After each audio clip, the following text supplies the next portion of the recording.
For 20 years, I believed my husband got up in the middle of the night to pray. The truth behind those midnight whispers would destroy everything I thought I knew about our marriage. Good afternoon, everyone. My name is Eleanor Thompson. I'm 73 years old, and today I'm going to share a story I've kept in my heart for a very long time. But before I begin, I'd like to ask you watching to please like this video, subscribe to the Grandma's Diary channel, and tell me in the comments where you're watching from. This helps me continue sharing my stories with all of you. It was 1968 when I met Arnold. I was only 18 and working at my father's stationery store in Mill Creek, a small town in Pennsylvania so tiny that everybody knew everybody. Back then, things were very different from today. There wasn't this constant rushing around. Life moved at a slower, more peaceful pace. I remember like it was yesterday when Arnold walked into the store for the first time. Tall, well-groomed hair, impeccable suit. He worked at the town's bank, the only one that existed there at that time. A young man who worked at a bank was considered quite a catch, you know? Young women would sigh when he passed by, but it was to me that he smiled that afternoon. "I need some notebooks for work," he said. Shy as I was, I could barely look him in the eyes while I wrapped the notebooks in brown paper. The next day he returned, and the day after that, and the day after that, always with some excuse to buy something, until he finally invited me for ice cream after Sunday church. My father, a strict and traditional man, only allowed it because Arnold's family was well respected in town. His father was a pharmacist, his mother a teacher. Good people, as they used to say back then. Our courtship was like a dream. He'd bring me wildflowers he picked on the way to my house. We wrote letters to each other, even though we lived only a few blocks apart. That's how things were back then. Everything had its time, its charm. There was no kissing in public like I see nowadays. We dated on my parents' porch, always with my younger sister watching us, as was proper. After a year like this, Arnold spoke with my father. He asked for my hand in marriage, all done properly. We were married at St. Anthony's Church. My dress? Oh, my dress was a dream. My mother and aunts spent months sewing it. It had real lace on the hem that my grandmother had kept in a chest since her youth in Ireland. The reception was in the church hall, with a 3-tiered cake and all the trimmings. It was the town's event of the year. We were young, in love, and full of dreams. When I moved into Arnold's house, a simple home he bought with his father's help in the new neighborhood, I felt my adult life had finally begun. During those first weeks, I felt lost, not really knowing what to do. I had never managed a house by myself. My mother would visit me almost every day to teach me how to do laundry, how to cook beans to the perfect consistency, how to clean the wooden floors. Arnold was a good man. He left early for work, returned in the late afternoon, always at the same time. He was religious, you know? We went to church every Sunday. He participated in the St. Vincent de Paul Society meetings, which helped those in need. Everyone in town admired him. "How lucky you are, Eleanor," other women would tell me when we met at the farmer's market or church. And I agreed. I truly thought I had been blessed. In those first years, everything was happiness. Soon came our first child, Michael. 3 years later, Claire was born. Our family was complete. Arnold was a present father for that era. He would play with the children when he came home from work. He would tell stories before bedtime. In the photos from those years, we are the picture of the perfect family. Him in a suit, me in a floral dress, the children dressed like little dolls. We were what everyone wanted to be. But you know, my dears, behind every closed door, there's a story that doesn't always appear in photographs. It was like that with us too. Not that Arnold was a bad husband, no. He never raised a hand to me or the children. He never came home drunk, worked hard, and brought home his full salary. By the standards of that time, I had nothing to complain about, but there was something that began to catch my attention in the first year of marriage. Arnold had a peculiar habit. Almost every night, around 2 or 3 in the morning, he would get out of bed. At first, I thought he was just going to the bathroom, you know? But I noticed he would take a half hour, sometimes a full hour, and when he thought I was sleeping, he would quietly leave the bedroom.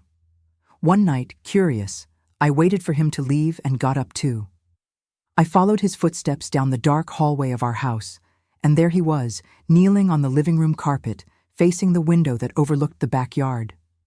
Eyes closed, hands clasped in prayer, whispering words I couldn't quite understand.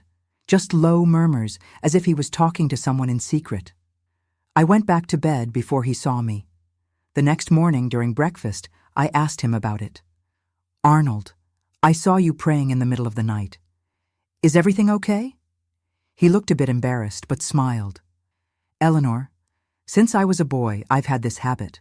I wake up in the middle of the night and take advantage of the silence to talk with God. That's when I feel closest to Him, you know? When the whole world is asleep and it's just Him and me." I found it beautiful. I was even moved by my husband's devotion.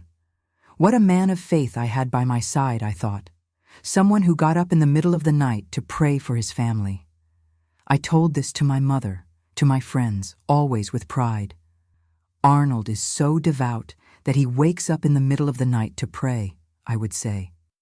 And everyone agreed that I was a fortunate woman. And so the years went by. Our children grew up. Michael, studious like his father, soon stood out in school. Claire, my little princess, was Arnold's favorite. On Sundays, we all went to church. Afterward, we would have lunch at my mother-in-law's house, stroll in the town square. A simple life, but one that seemed complete. And every night, the same ritual. Arnold, getting up in the middle of the night for his prayers. I hardly paid attention anymore. It had become part of our routine. Sometimes, half asleep, I would hear those whispers coming from the living room. Incomprehensible words, but which I imagined were prayers for the children, for me, for our family. When we completed 15 years of marriage in 1983, Arnold was promoted to branch manager. It was a big event. We had a small party to celebrate. Our financial situation improved. We were able to change the living room furniture, buy a new television, color, one of the first in town. The children were already teenagers. Michael was 14, Claire was 11. Life was going well. It was around this time that Arnold began to travel more for work. Once a month, he would go to Philadelphia for meetings at the bank's headquarters. He always came back with little gifts for me and the children. A scarf for me, a toy car for Michael, a doll for Claire. I thought it was so thoughtful. It was also during this time that the midnight prayers became more frequent. It wasn't just once or twice a week anymore. It was almost every day, especially before and after his trips to Philadelphia. And I, foolish as I was, felt even more blessed to have a husband so devoted to faith. How God must love Arnold, I thought, who sacrifices his sleep to talk with him. In 1985, when Michael turned 16, he began talking about going to college. He wanted to be an engineer. He was a studious boy, got the best grades. I started to worry about the future. College was expensive. We needed to save. That's when I decided to look for a job. I didn't want anything that would prevent me from taking care of the house and family, but I wanted to help with the expenses that were only increasing. A friend who worked in the secretary's office at the local school told me they needed someone for a part-time position. I went to talk to Arnold about this. He didn't like the idea at first. "A woman's place is in the home, Eleanor," he said. "What will others think? That I can't support my family?" But I insisted, showed him that I could take care of the house and work outside, that the money would be for Michael's college, for our children's future. He eventually gave in. And so I began working part-time in the school office. I liked it more than I expected. It was good to talk with other people, to feel that I was contributing. The children were growing up. They didn't need my constant attention anymore. Michael was even dating a girl from church. Everything seemed to be on track. In 1988, when we had been married for 20 years, I began suffering from terrible headaches, migraines that would leave me bedridden for days. The town doctor prescribed medications that did little good, until a colleague from school recommended a neurologist in Philadelphia. Arnold took me on one of his work trips. After several tests, the doctor said there was nothing serious. It was probably stress, but he noticed that I had difficulty hearing when he spoke more quietly. He suggested I see an ear, nose, and throat specialist, and that's how, because of the headaches, I discovered I had premature hearing loss. The doctor prescribed a hearing aid. Me with a hearing aid, I thought, alarmed. It seemed like something for old people. I was only 42. But the doctor explained that many people experience hearing loss early and that there was nothing abnormal about it, that I would hear much better with the aid. Arnold, always practical, took care of everything. In 2 weeks, I already had my hearing aid. At first, it was strange to use that thing. It seemed like all the sounds in the world were amplified. The ticking of the clock on the kitchen wall, which I barely noticed before, now sounded like a hammer pounding. The birdsong in the yard was almost deafening. The noise of pots in the kitchen, the children talking, the television on. Everything seemed too loud. I had to get used to it gradually. During the day, I would take the device off now and then to rest my ears. And at night, when I went to bed, I always removed it and put it on the bedside table.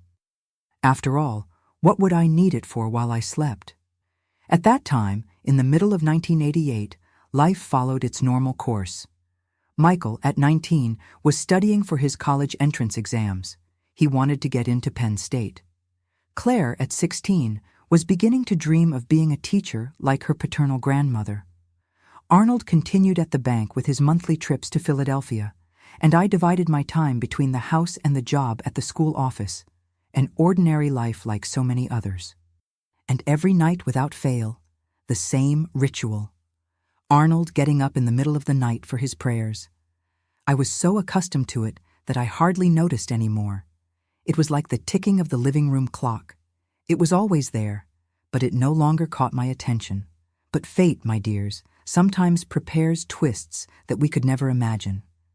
And my twist began on a cold night in July 1988. A night that would forever change the course of my life, the way I saw my marriage, my husband, and even myself. That night, oh, that night is etched in my memory as if it were yesterday. It was when I discovered that things are not always what they seem, that sometimes we spend years believing in a truth that is, in reality, the most painful of lies. It was July 1988, a Tuesday. I remember it well because that day I had received Claire's report card. Excellent grades, as always. My daughter had taken after her brother in her love for studies. I made cornbread to celebrate, her favorite. We had dinner as a family, talked about the future, about Michael's plans for college. An ordinary night, like so many others in our lives. It was freezing cold in Mill Creek. The winter that year was particularly harsh. I put extra blankets on everyone's beds. Arnold and I retired around 10 o'clock as usual. I took off my hearing aid, placed it on the nightstand, and fell asleep quickly, tired after a long day. Around 2 a.m., I woke up with a terrible thirst. The dry winter air always left me with a parched throat during the night. I immediately noticed that Arnold wasn't in bed. Nothing unusual about that. He must have been in his nightly prayers, as always. I reached for the nightstand, picked up my hearing aid, and put it on. I didn't usually wear it during the night, but I thought I might need to call Arnold if I couldn't find him in the living room. I got up, put on my robe over my nightgown, and went out into the hallway toward the kitchen. Our house wasn't large, but that night the dark hallway seemed strangely long. The only light came from under the door of the study, not from the living room where Arnold normally said his prayers. I found that strange. In 20 years of marriage, his prayers had always taken place in the living room, kneeling on the carpet in front of the window. As I passed by the study, I heard his voice. Thanks to my hearing aid, I could clearly hear what had before been only indecipherable murmurs. But they weren't prayers I was hearing. It was a conversation in a low voice, whispered, but definitely a conversation. I stopped, making no noise. Something inside me, a premonition perhaps, made me stand there, listening. The door wasn't completely closed. Through the small crack, I saw Arnold sitting at the desk, his back to me. He was holding the phone to his ear, speaking so softly that without my hearing aid, I would never have heard. "Victoria, my love." His voice was soft, affectionate, a tone he hadn't used with me in years. "I miss you too. It seems like an eternity since last week." My heart stopped for a moment. Victoria? Who was Victoria? And why was my husband calling her my love? Yes. "Everything is already arranged for next week. I'll say I have another meeting at the bank, as always. I'll stay 2 days, not just one. I can hardly wait to see you, to hug you." I felt as if the ground had disappeared beneath my feet. 20 years believing my husband got up in the middle of the night to pray. 20 years admiring his devotion, his faith. And now I discovered that those nightly prayers were, in fact, phone conversations with another woman. "The boy? How is he?" Arnold asked, still in that sweet tone. "Good that he did well on his math test. I'm proud of him. I bought that game he wanted. I'll bring it next week." "A boy? What boy?" Arnold was buying presents for another woman's son, using our money, the same money I was helping to save by working part-time, the money that should be for Michael's college. "I love you too, my darling. You're the only one who truly understands me, who knows who I really am. Good night. Dream of me." Buit. He hung up the phone and sat there for a moment in silence. I moved away from the door, my heart beating so hard I thought he might hear it. I went quietly back to the bedroom, removed my hearing aid with trembling hands, and lay down pretending to sleep. A few minutes later, Arnold returned to bed. I felt the mattress sink with his weight. He adjusted himself, sighed, and soon his breathing indicated he had fallen asleep. How could he sleep so peacefully? How could he lie down beside me after saying "I love you" to another woman? I spent the rest of the night awake, staring at the ceiling, my mind a whirlwind of questions without answers. Who was Victoria? How long had this been going on? Who was this boy? And most importantly, what would I do now? When the sun began to rise, illuminating the bedroom through the slits in the curtain, I still hadn't slept a minute. I got up before Arnold, as always, and went to the kitchen to prepare breakfast. I moved automatically, like a robot. Boil the water, make the coffee, cut the bread, fry the eggs. Gestures I had repeated thousands of times, but which that morning seemed strange, as if they belonged to another life, to another woman. Arnold got up at his usual time, came into the kitchen adjusting his tie, as he did every day, smiled at me, gave me a kiss on the cheek. A mechanical gesture without warmth. He sat at the table, picked up the newspaper, as if nothing had happened, as if he hadn't spent the night declaring love to another woman. "Did you sleep well?" he asked, without raising his eyes from the newspaper. I almost laughed at the irony. "Did you sleep well?" He really believed that I knew nothing, that I would continue being the naive wife for another 20 years? "Not really," I replied, trying to control the tremor in my voice. I had trouble sleeping. "It's the cold," he said, turning the page of the newspaper. "It's very cold this year." I served the coffee, put eggs on his plate, sat at the table across from him. I tried to eat, but each forkful felt like sand in my mouth. How to confront him, what to say, where to begin. Michael came into the kitchen, sleepy. Soon after, Claire. Breakfast continued as always, the children talking about school, Arnold giving advice, me serving more coffee, more bread. A scene of normality that now seemed grotesque, false to me. After breakfast, Arnold said goodbye as he did every day. Another mechanical kiss on my cheek, a quick hug for the children.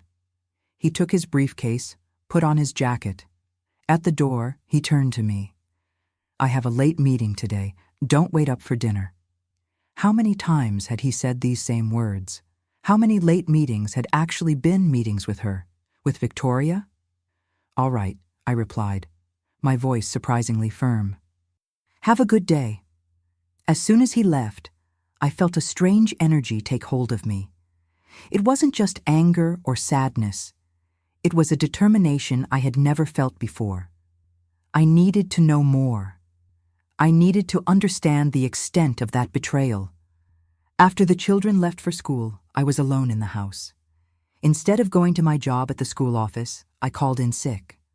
For the first time in my life, I lied deliberately, but I felt that I needed that day, that time, alone to investigate, to understand what was happening in my own life. I started with the study, the place where Arnold had made that call in the middle of the night. I opened drawers, went through papers. In more than 20 years of marriage, I had never invaded his privacy like this. I always believed that trust was the foundation of our relationship. How ironic to think of that now. In the third drawer of the desk, beneath a stack of bank documents, I found an envelope.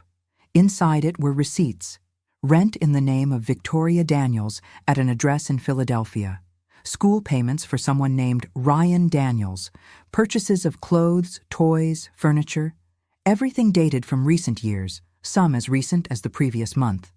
In the same drawer, hidden at the back, a small wooden box. Inside it, photos. My God, photos.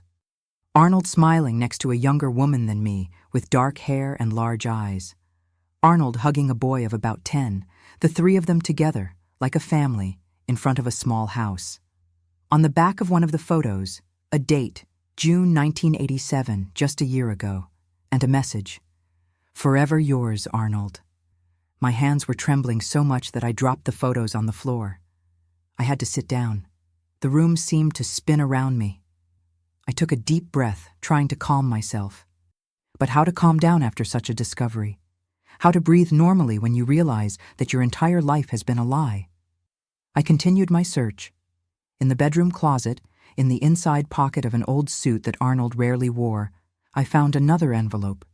Inside it were letters, love letters written by her, by Victoria. The most recent one was dated just 2 weeks ago. My beloved Arnold, the letter began. The days without you are increasingly difficult to bear. Ryan constantly asks when you will come to visit us again. He lights up so much when you're here. Sometimes I think about what our life would be like if we could be together permanently, if you didn't have to go back to your other life. But I know it's complicated. I know about your commitments. Even so, I dream of the day when we can be a real family, without secrets, without lies. Until then, I'll live for these precious moments we have together. With all my love, Victoria. Your other life. That's what I was to Arnold, to this woman. His other life. A commitment, an obligation from which he couldn't free himself. While I considered him the center of my world, to him I was just an obstacle. I sat on the bed, holding those letters, those concrete proofs of a betrayal that had lasted, I don't know how long. Years, certainly. Perhaps since the beginning of his trips to Philadelphia, perhaps since the beginning of the nightly prayers. The tears that I had managed to hold back until then finally came. I cried like I had never cried in my life. I cried for myself, for the naive woman who believed for so long in the lies of a man who didn't deserve her trust. I cried for my children who admired their father without knowing about the double life he led. I cried for the lost time, for the wasted years in a marriage that for me was real, but for him was just a facade. When the tears finally dried up, I looked at the clock. It was almost 5 in the afternoon. Soon, Michael and Claire would return from school, and later, Arnold would come back from his meeting. What would I do? Confront him in front of the children? Wait until we were alone? Pretend I knew nothing and continue living this lie? I put away the letters, the receipts, the photos, all the evidence in my dresser, under my clothes. I washed my face, tried to compose myself. I needed to think clearly, decide what my next step would be. That night, when Michael and Claire arrived, I acted as normally as possible. I prepared dinner, asked about their day at school, smiled when I should smile, spoke when I should speak. But inside, I was broken. Every gesture, every word seemed fake, as if I were acting in a poorly rehearsed play. Arnold called around 8 in the evening, saying that the meeting had been extended and that he wouldn't come home, that he would sleep at the bank with some colleagues, preparing an important presentation for the next day. Another lie. Now I knew. Now I understood. He wasn't at the bank. He was with her, with Victoria, with his real family, as she had written in the letter. "Is everything okay, Arnold?" I said, my voice surprisingly calm. "Good luck with the presentation tomorrow." He seemed relieved by my understanding. Little did he know that the world we had built together was already crumbling, brick by brick. After dinner, when Michael and Claire went to their rooms, I stayed alone in the living room, sitting in the armchair, staring into space. The same carpet where Arnold supposedly knelt to pray every night. The same telephone he used to talk to her when he thought I was sleeping. That night, I made a decision. I wouldn't confront Arnold immediately. I needed more information. I needed to fully understand the situation before acting. I needed to prepare myself emotionally and practically for what would come next. Because one thing I knew for certain, nothing would be the same. The marriage I knew, the life I led, had ended on that cold July night when I put on my hearing aid and heard the truth behind my husband's nighttime whispers. In the days that followed my discovery, I lived a strange duality. On the outside, I continued being Eleanor, the dedicated wife, the loving mother, the responsible employee at the school office. I prepared meals, washed clothes, helped Michael with his college entrance studies, listened to Claire's dreams of becoming a teacher. I smiled when necessary, talked about trivialities, kept the house running. On the inside, I was another person, a wounded, betrayed, broken woman, but also a determined investigator, resolved to discover the whole truth about her husband's double life. Arnold came home the next day as if he had really spent the night at the bank. He even brought some papers to prove the work he had done. More lies. I knew. But I said nothing. I just observed with new eyes this man I thought I knew so well. "The presentation was a success," he commented during dinner, smiling at the children. "The regional manager was impressed." How did he manage it? How could he lie so naturally, looking into his own children's eyes? It was as if I were observing a stranger wearing my husband's face. A week after that fateful night, Arnold announced during dinner, "I have a meeting in Philadelphia next week. I'll be there for 2 days." Michael and Claire just nodded, accustomed to their father's trips. I also nodded, pretending the same acceptance as always, but now I knew the true purpose of that trip. When we were alone in the bedroom, Arnold mentioned the trip again, perhaps feeling he needed to reinforce the lie. "It's an important meeting with the board. They're thinking of promoting me to regional."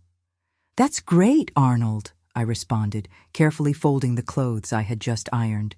"You deserve it." He seemed satisfied with my response, with my apparent naivety. He lay down and was soon asleep, without any weight on his conscience. I, on the contrary, spent another sleepless night planning my next step. On the morning when Arnold left for his meeting in Philadelphia, I made a bold decision. As soon as he left, I went to the bus station and bought a ticket to the same destination.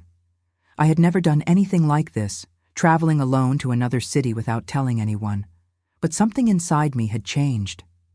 Eleanor from before, obedient and predictable, was giving way to a woman who needed to face the truth, no matter how painful it might be. I left a note for the children, saying I needed to visit a sick aunt. Another lie in this web that Arnold had begun to weave so many years ago. I felt guilty for lying to Michael and Claire, but I told myself it was necessary, that one day they would understand. The bus journey took almost 5 hours. 5 hours looking out the window, watching the landscape change, reflecting on how my life had been turned upside down in just 2 weeks. I carried with me the address I had found on the rent receipts. Oak Street, 278, Forest Hills neighborhood. That's where I was going. I arrived in Philadelphia in the early afternoon. I had never been to the city alone. The few times I had visited were with Arnold, always staying in hotels downtown near the bank. The Forest Hills neighborhood was farther away. I took a taxi from the bus station, my heart beating so hard I thought the driver might hear it. "Oak Street, 278, please," I said, my voice trembling. During the journey, I looked out the taxi window with a mixture of fear and determination.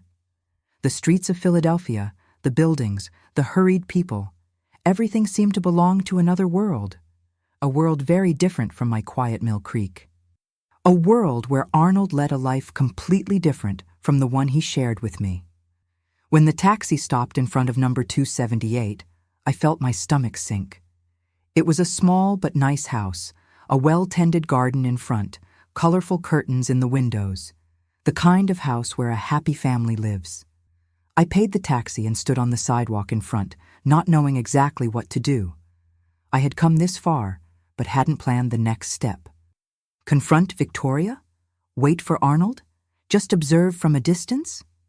The decision was made for me when the house door opened. A boy of about 11 ran out, a football in his hands. Right behind him, a woman appeared at the door. It was her, the woman from the photos. Victoria, younger than me, dark hair, pretty in a simple way. She wore a printed dress and smiled while watching the boy run to the street. "Ryan, don't go far," she shouted. "Your father will be here soon." His father? My God, the boy called Arnold father. The reality of the situation hit me like a punch to the stomach. It wasn't just an affair, a passing adventure. It was a whole family, a complete parallel life. I retreated a few steps, hiding behind a tree. I didn't want to be seen, not yet. I needed to process what I was seeing, what I was feeling. The anger, the pain, the shock, all mixed in a whirlwind of emotions that threatened to knock me down. I stood there watching for almost an hour. I saw Ryan play with the ball in the small yard. I saw Victoria come out several times, checking if he was okay. She seemed like a good mother, attentive, caring. Under other circumstances, perhaps we could have been friends. What a strange thought. When a taxi stopped in front of the house, I felt my heart stop. Arnold got out, carrying a small suitcase and a wrapped present. He was wearing the same suit he had on when he left home that morning. The same man, but somehow different. His face lit up when Ryan ran toward him. "Dad! Dad!" shouted the boy, throwing himself into his arms. Arnold dropped the suitcase and the package, lifting the boy into the air, spinning him, laughing openly, a kind of joy he rarely showed with our own children. Victoria appeared at the door, smiling. Arnold put Ryan down, walked to her, and kissed her. Not a quick, mechanical kiss like the ones he gave me. A real kiss, deep, full of passion. The kiss of a man in love. Then the three of them entered the house, the door closing behind them. I remained paralyzed, feeling tears stream down my face. It was real. It was really happening. It wasn't just a suspicion, wasn't just a passing affair. It was a whole family, a complete life. While I took care of the house, raised our children, saved every penny for the future, Arnold was building another home, another life, with another woman. I don't know how long I stood there on the sidewalk, crying silently. An elderly lady passing by looked at me with concern, asked if I was okay. I nodded automatically and walked away without a clear direction. I needed to get away from that house, that scene, that reality that was too painful to face. I walked for several blocks, trying to organize my thoughts, my feelings. Eventually, I found a small park and sat on a bench. What time was it? It didn't matter. Nothing seemed to matter at that moment. What to do now? Confront Arnold right there in front of his other family? Return to Mill Creek and pretend I knew nothing? Ask for a divorce? In 1988, in a small, conservative town, a separated woman would face the judgment of everyone. And my children, how would they react to the truth about their father? I ended up returning to Mill Creek that same night. I didn't confront Arnold in Philadelphia. I didn't have the courage, or perhaps it was wisdom. I needed time to think, to plan. I couldn't act impulsively. When I got home, Michael and Claire were worried. My visit to the sick aunt hadn't been very convincing. I made up some explanation about the aunt being better than we thought. More lies. How had it come to this? How had our family, which I always believed was based on honesty and respect, been transformed into this tangle of lies. The following days were a test for my acting abilities. When Arnold returned from his meeting in Philadelphia, I acted normally. I asked about the trip, about the possible promotion. I smiled at the right moments. I agreed when necessary. On the outside, the same Eleanor as always. On the inside, a storm of emotions, anger, pain, disappointment, but also a growing determination. During the weeks that followed, I continued my silent investigation. Now that I knew where to look, I found evidence everywhere. Receipts for gifts I never saw, bank statements showing withdrawals I never understood, notes with a phone number I didn't recognize, and the trips. I now realized they had become more frequent in recent years, not just once a month, but sometimes 2, 3 times, always with the same excuse. Important meetings, trainings, visits to the regional office, all lies. I began to calculate how much money Arnold had spent on his other family over the years. The house rent, expenses for the boy, gifts, trips, thousands and thousands of dollars, money that could have been used for our own children's future, for our retirement, to improve our life. On a particularly painful afternoon, I found a document that left me breathless. A savings account in the name of Ryan Daniels, with monthly deposits since 1980, 8 years of regular deposits. At the same time, Arnold had been saying we couldn't save much for Michael's college because times are tough, inflation is high. Another lie. With each new discovery, I felt my heart harden a little more. Eleanor, naive, trusting, was slowly dying, giving way to a stronger, more skeptical, more determined woman. One night, while we were having dinner as a family, Michael mentioned his plans for college. He wanted to study engineering at Penn State, but was also considering a private university in case he didn't pass the entrance exam. "Private colleges are very expensive," commented Arnold, frowning. "I don't know if we could afford it." Something broke inside me at that moment. The hypocrisy was too much to bear. My son giving up his dreams due to financial limitations that wouldn't exist if his father wasn't supporting another family. "We'll find a way," I said, surprising everyone with the firmness in my voice. "If necessary, I'll work full-time. Your future is a priority, Michael." Arnold looked at me, surprised. It wasn't common for me to contradict him, especially in front of the children, but I wasn't the same Eleanor anymore. Each lie discovered, each piece of evidence found transformed me a little more. September arrived, bringing the first rains after the dry summer. Arnold announced another business trip. This time I couldn't pretend so well in my acceptance. Something in my expression must have betrayed me, because he looked at me strangely, almost suspiciously. "Is there a problem, Eleanor?" "None," I replied, looking away. "Just tired." He left the next morning, promising to return in 2 days. As soon as he left, I resumed my investigation. There was something I still hadn't found, something important that I felt was missing. It was in the lining of an old suit, stored in the back of the closet, that I found a small yellowed envelope containing a birth certificate. Ryan Daniels, born May 12, 1977. Mother, Victoria Daniels. Father, Arnold Thompson. The world stopped for a moment. The certificate trembled in my hands. Arnold's name was there, in black and white, not as a stepfather, not as a father figure, but as the biological father. I quickly did the calculations. 1977. My God. Ryan had been born just 3 years after our wedding, when Michael was still a baby. When I believed my husband was a faithful man, dedicated to his family, the lie was even bigger, even older than I had imagined. It didn't start with the trips to Philadelphia in the 80s. It started practically together with our marriage. Our whole life together had been built on a lie. I sat on the edge of the bed, the certificate still in my hands, feeling a strange calm take over me.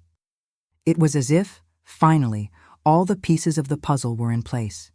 The complete image was ugly, painful, but at least it was true. At that moment, I made my decision. I wouldn't continue living a lie. I wouldn't sacrifice my dignity, my self-respect for a marriage that existed only in my imagination. I wouldn't allow my children to grow up believing they should limit their dreams due to financial restrictions that only existed because their father was supporting another family. When Arnold returned from his trip, we would have a conversation that would forever change the course of our lives. I waited for Arnold sitting in the living room armchair, the evidence organized on the coffee table, the receipts, the letters, the photos, and most devastating of all, Ryan's birth certificate. It was almost 10 at night when I heard the sound of a taxi stopping in front of our house. The children were already in their rooms, Michael studying for his college entrance exams, Claire probably reading one of her novels. I had asked them not to wait up for their father, that I needed to talk to him in private. The key turned in the lock, and Arnold entered, carrying his small travel suitcase. He looked tired but satisfied, as he always did when he returned from these business trips. Now I knew why. "Good evening, Eleanor," he said, putting the suitcase on the floor. "Are the kids already asleep?" "In their rooms," I replied, my voice surprisingly calm. "We need to talk, Arnold." He looked at me, noticing something different in my tone, in my posture. His eyes fell on the papers on the coffee table. "What's that?" he asked, his voice suddenly tense. "The truth," I replied simply. "Please, sit down." Arnold stood for a moment, as if considering fleeing. Finally, he sat on the sofa, across from me, separated only by the coffee table and by 20 years of lies. "I know about Victoria," I began, keeping my voice low so the children wouldn't hear. "I know about Ryan. I know about the house on Oak Street in Philadelphia. I know everything, Arnold." His face paled. He opened his mouth to speak, but I raised my hand, silencing him. "I don't want to hear more lies. I have proof of everything. I saw it with my own eyes." "You were there?" he asked, incredulous. "I was. I saw you arrive. I saw Ryan running into your arms, calling you Dad. And I saw Victoria greet you with a kiss. I saw everything, Arnold." He lowered his head, running his hands over his face in a gesture of defeat. There was no way to deny it anymore. The farce had come to an end. "For how long?" I asked, although I already knew the answer. I wanted to hear it from his mouth. "Since the beginning," he confessed, his voice almost a whisper. "I knew Victoria before I met you. We were dating when I was transferred to Mill Creek. This part I didn't know. The betrayal was even older, deeper than I had imagined. I broke up with her when I moved," he continued. "Or at least I tried, but she contacted me a few months later, saying she was pregnant. And you decided to marry me anyway," I completed, feeling a new wave of pain. He hadn't just betrayed me during the marriage. He had entered into it already deceiving me. "My family would never accept that I had a child out of wedlock," he explained, as if that justified everything. "And Victoria, she understood the situation. She said she would raise the baby alone, that she wouldn't interfere with my life. I would send money, visit when possible.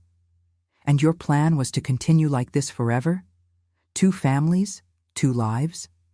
Arnold didn't answer. His silence was answer enough. "When did the night calls start?" I asked, trying to complete the puzzle. "Since we installed the telephone," he admitted. "It was the only way to maintain regular contact without raising suspicions. I would wait for you to fall asleep and call her. 20 years believing my husband got up to pray. 20 years admiring his devotion, his faith. What a fool I had been.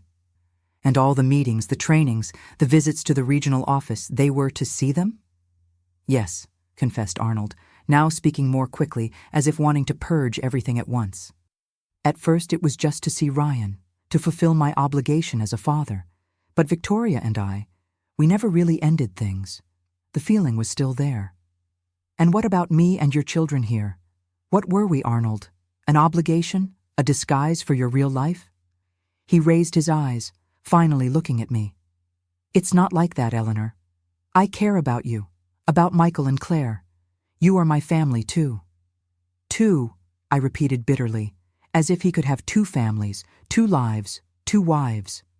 "Many men do this," he tried in a last effort to normalize his betrayal. I'm not interested in what many men do, I cut him off, my voice now firmer.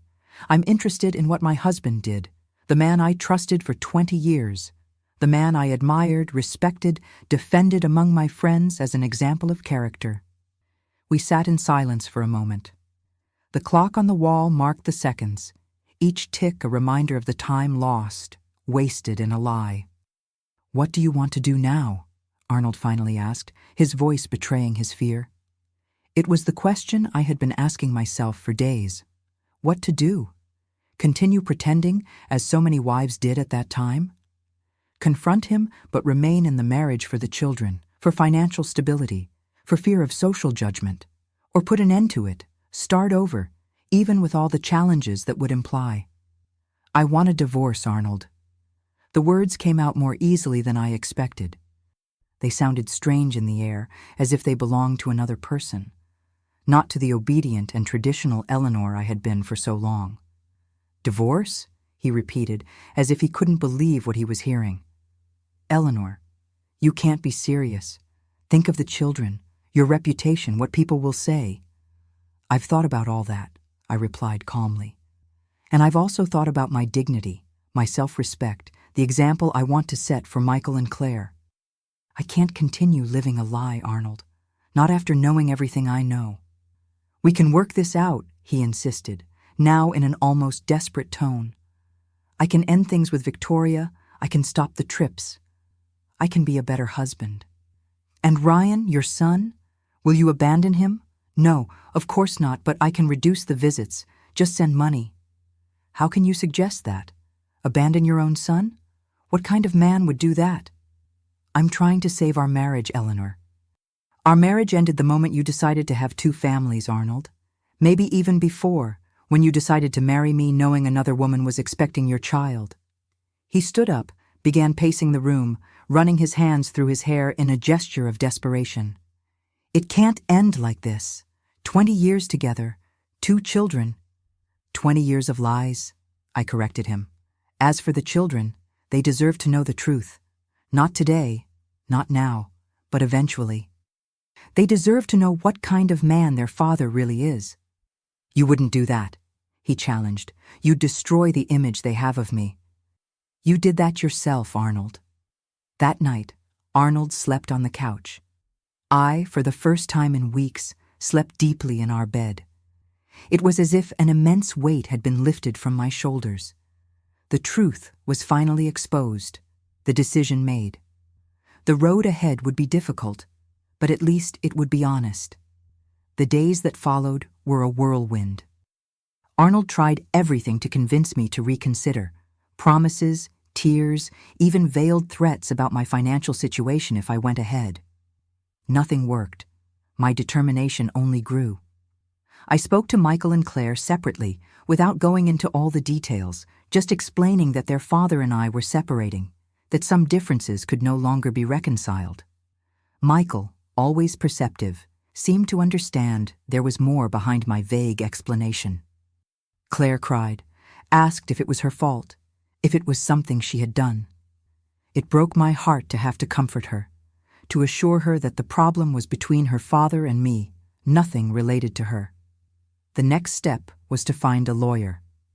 In 1988, divorce was already legal in the United States, but it was still a complicated process, especially in a small conservative town like Mill Creek.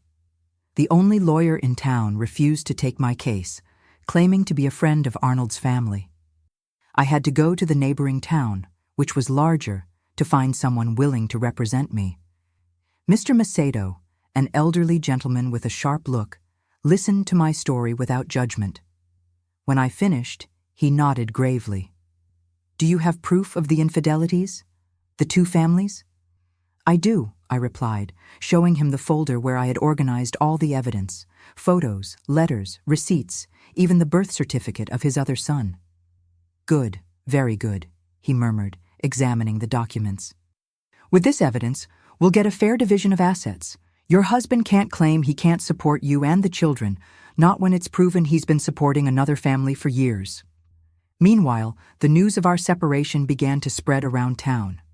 As expected, the comments, the looks, the whispers followed me wherever I went, at the farmer's market, at the grocery store, even at church. The same people who had previously envied me for having such a good, respectable husband now looked at me with a mixture of pity and morbid curiosity. "I heard Arnold and Eleanor are separating," I heard one woman comment to another in the bank line. "They say he has another woman." "A woman her age should be grateful to still have a husband," replied the other, without bothering to lower her voice. "Close her eyes and move on." These reactions hurt me, of course, but they didn't surprise me. It was the mentality of the time, especially in a small town. A woman was supposed to endure everything to maintain the marriage, to not be alone, to not face the stigma of being divorced. Arnold, of course, used this mentality to his advantage. He began spreading among friends, colleagues at work, even some family members, that I was overreacting, that all wives had to deal with small infidelities, that I was destroying our family out of pride. Some believed him. My own mother, traditional as she was, begged me to reconsider. "Daughter, a man is a man," she said, as if that explained everything. "Your father also had his adventures, but he never let anything be lacking at home. That's how things are." "Not for me, Mom," I responded firmly. "I don't accept living a lie, and it's not just an adventure. He has another son, another family." For years. The divorce process followed its course, slow but steady. Arnold hired a lawyer from the city, trying to intimidate Mr. Macedo with legal jargon and procedural maneuvers. It didn't work. The evidence was too clear, indisputable. In December 1988, a few months after my discovery, the judge in the neighboring county decreed our legal separation. The final divorce would come a year later, as the law required at that time. Arnold was ordered to leave the house, which had been purchased with help from my father when we got married, and to pay child support for Michael and Claire. It wasn't much, but it was enough to supplement my salary at the school. That night, after the separation hearing, I returned to the house, now just mine and my children's, and cried. Not from sadness, but from relief, from liberation. It was as if I was breathing fully for the first time in years. The months that followed were ones of adaptation. Learning to live as a separated woman, raising 2 teenagers alone, managing the house with more limited resources. It wasn't easy. There were nights when I cried from worry, from fear of the future, but never, not for a moment, did I regret my decision. Michael, my oldest son, was my greatest support. At 19, he was almost a man.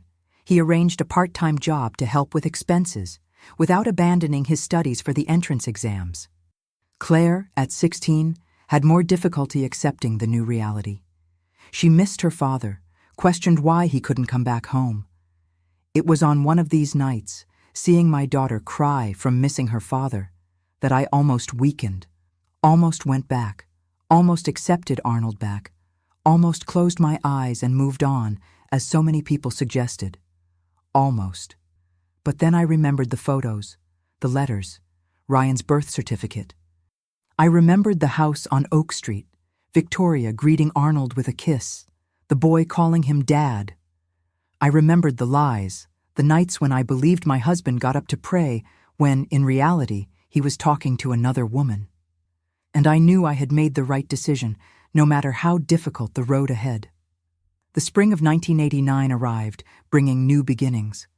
Michael was accepted into the engineering program at Penn State, without needing a private college after all.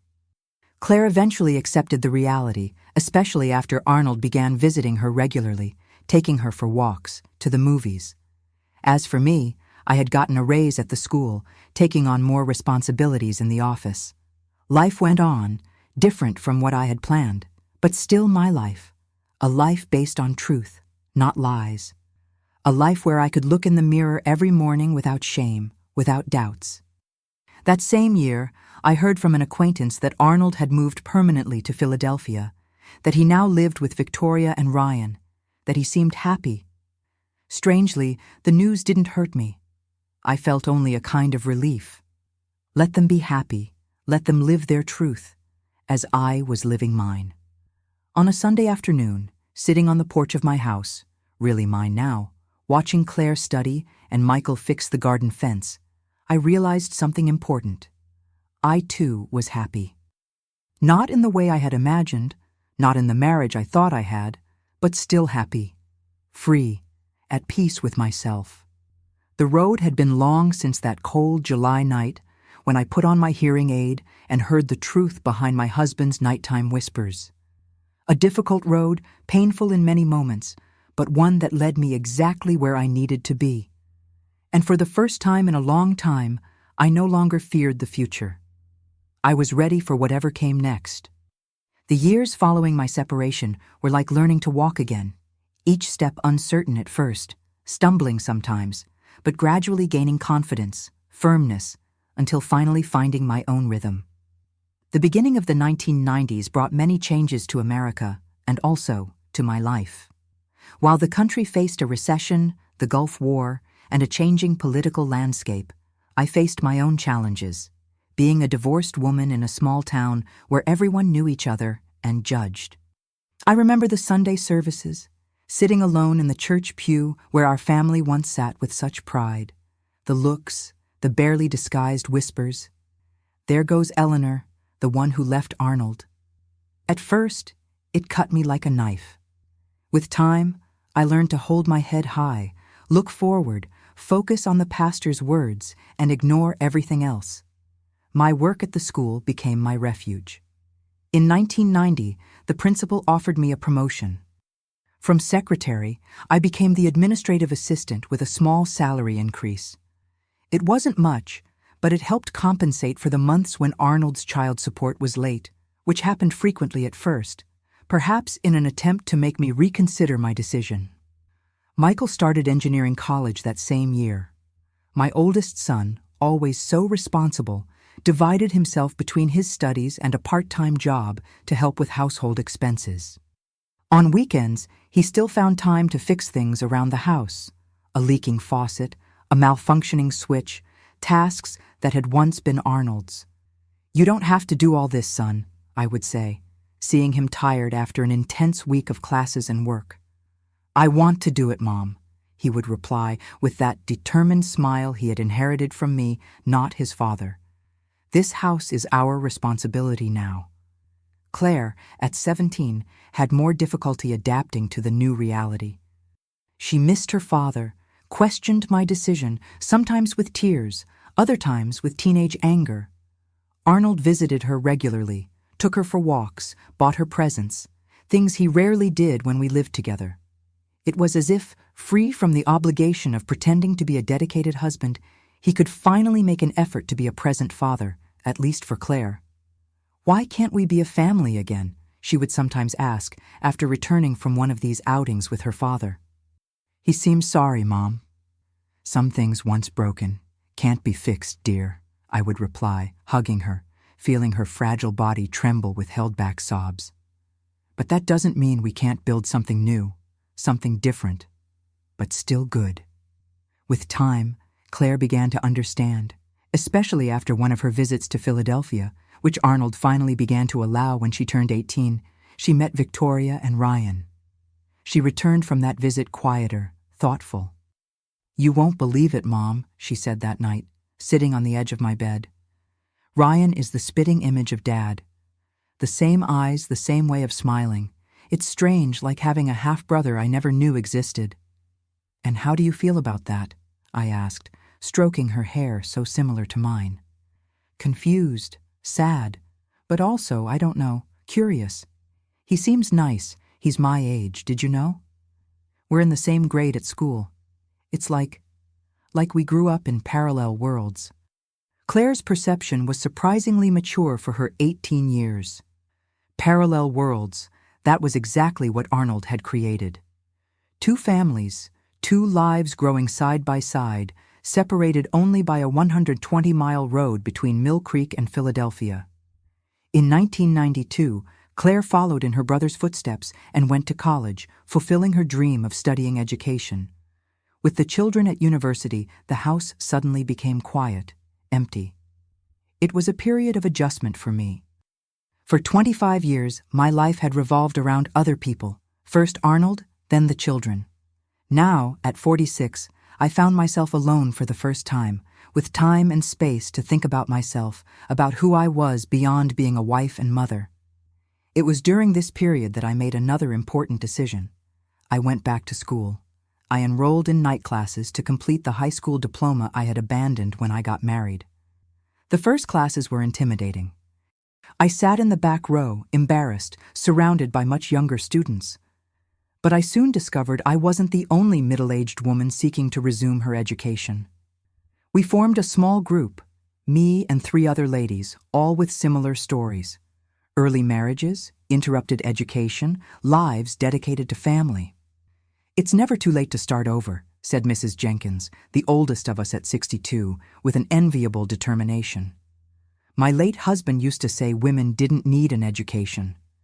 Now he's under the ground, and I'm here learning equations." We laughed together, these women and I, united by shared experiences, by similar challenges. It was with them that I began to rediscover the pleasure of female friendship, of solidarity, of mutual support.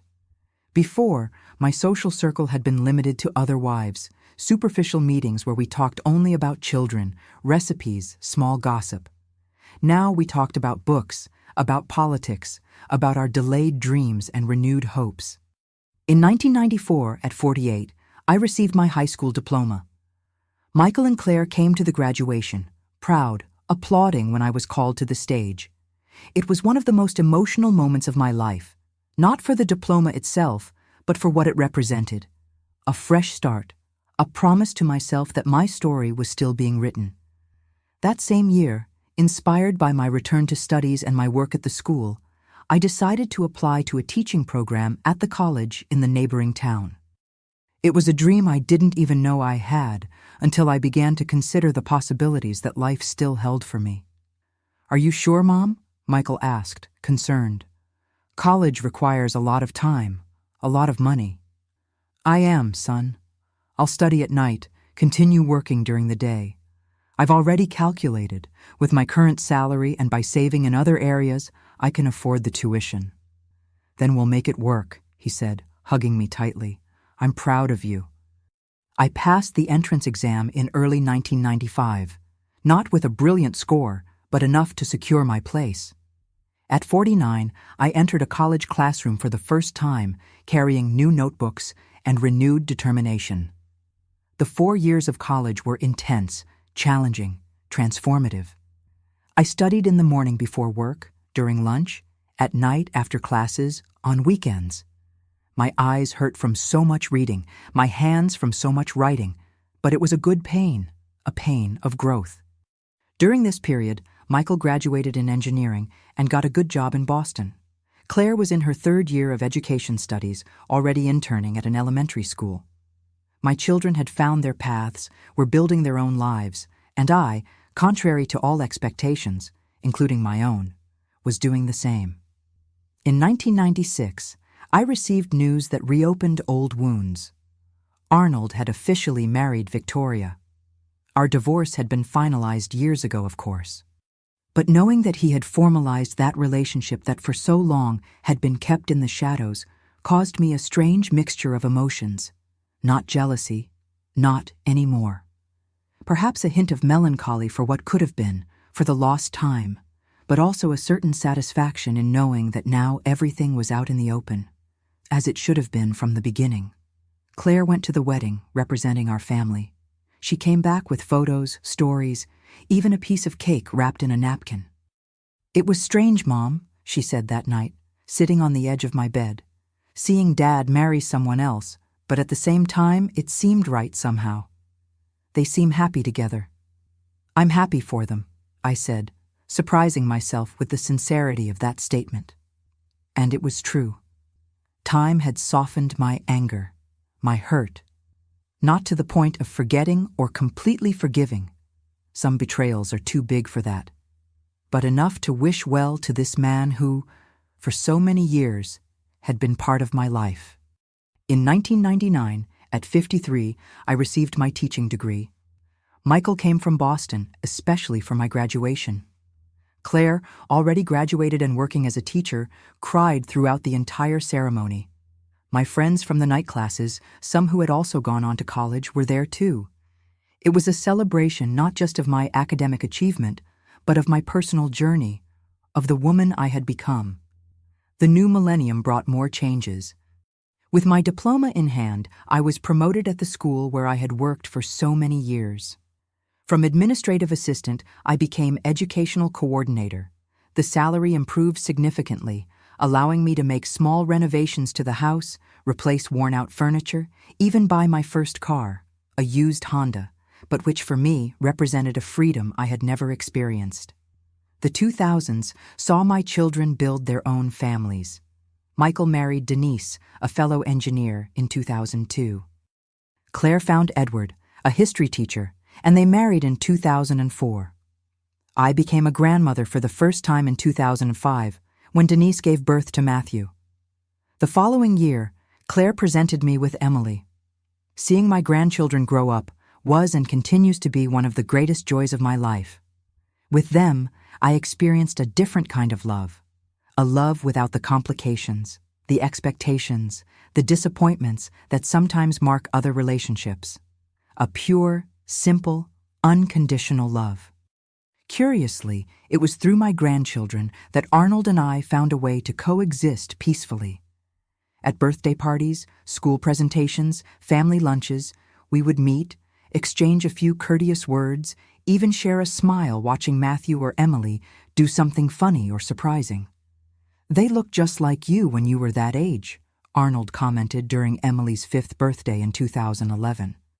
He was older, hair completely white, some deep wrinkles marking his face, but his eyes were still the same ones that had enchanted me so many years ago. "You think so?" "I see a lot of Claire in her," I replied, watching our granddaughter blow out the candles, surrounded by little friends. "Claire took after you," he said with a melancholy smile. "The determination, the strength, things I always admired in you, Eleanor." It was a strange moment, but not uncomfortable. Two people who had shared so much, love, pain, children, memories, now separated by choices, by circumstances, but still connected by bonds that neither betrayal nor time could completely break. In 2012, I officially retired. After almost 3 decades at the same school, it was time to pass the torch. They organized a surprise party for me with former and current students, colleagues, friends. It was moving to see how many lives I had touched over the years, how many people made a point of saying I had made a difference to them. Retirement opened a new chapter in my life. Free time, for the first time in many years. I decided to use it to fulfill another delayed dream: travel. Nothing too extravagant. My pension and savings didn't allow for luxuries, but small trips around the country. Sometimes alone, sometimes with my friends from the night class days, who were also retired. I saw the ocean for the first time at age 67. I stood at the edge of the beach, feeling the salt water touch my feet, looking at that blue immensity, and cried. Not from sadness, but from awe, from gratitude for a life that, despite all the difficulties, had brought me there to see something so beautiful, so grand. In 2015, I received news that shook me. Arnold had been diagnosed with advanced pancreatic cancer. It was Claire who told me, her eyes full of tears. Despite everything that had happened between us, I felt genuine sadness. This man, with all his errors, his lies, had been an important part of my story. He was the father of my children, the grandfather of my grandchildren. In the months that followed, I distantly followed his fight against the disease. Through Claire's updates, I learned that Victoria was tirelessly by his side, as was Ryan, now an adult man who had followed in his father's footsteps and worked at the same bank. Arnold passed away on a September morning in 2016. The funeral was in Philadelphia, where he had built his second life, which ended up being his last. I traveled with Claire for the ceremony. Michael was already there, having come directly from Boston. It was a strange moment to find myself at the funeral of the man who had been my husband for so many years, alongside the woman who had been his mistress and then his wife. Victoria and I greeted each other cordially, two now elderly women united by the loss of the same man, albeit in different ways. Ryan, whom I had never met in person until then, came to me after the ceremony. Claire was right. He was impressively similar to Arnold when young. The same eyes, the same smile. "Mrs. Thompson," he said, extending his hand, "my father talked about you. He said you were the strongest woman he ever knew." These words surprised me. I never imagined that Arnold would talk about me to his other family, much less express admiration. I was speechless for a moment, just shaking the hand of this man who, in other circumstances, could have been one more son to me. "He made a lot of mistakes," continued Ryan with a sincerity that touched me. "He was never perfect, but in recent years he talked a lot about regrets, about paths not taken. He wanted you to know that." I thanked him for sharing this with me. It didn't change the past, didn't erase the pain, but somehow brought a certain closure, a feeling that the cycle was complete. Today, at 73, I look back and see a life that didn't go as planned, but that still was and continues to be an extraordinary journey. A journey of losses, yes, but also of gains, of disappointments, but also of discoveries, of endings, but also of new beginnings.